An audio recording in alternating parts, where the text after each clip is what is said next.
పహల్గాం ఉగ్రవాద దాడి, ఆపరేషన్ సింధూర్ అంశాలపై పార్లమెంటు ఉభయ సభల్లో అత్యంత కీలక ప్రశ్నలను లేవనెత్తేందుకు ప్రతిపక్షాలు సన్నద్దమవుతున్నాయి.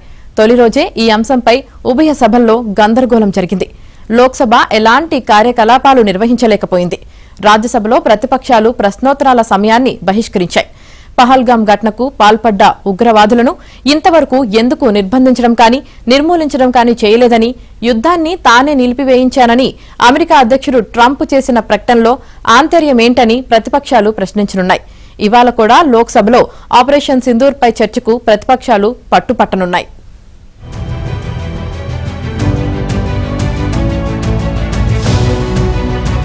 ఎలాంటి కార్యకలాపాలు నిర్వహించలేకపోయింది. రాజ్యసభలో ప్రతిపక్షాలు ప్రశ్నోత్తరాల సమయాన్ని బహిష్కరించాయి.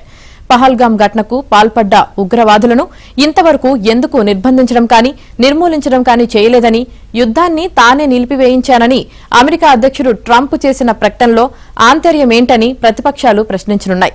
ఇవాళ కూడా లోక్సభలో ఆపరేషన్ సింధూర్ పై చర్చకు ప్రతిపక్షాలు పట్టుపట్టనున్నాయి.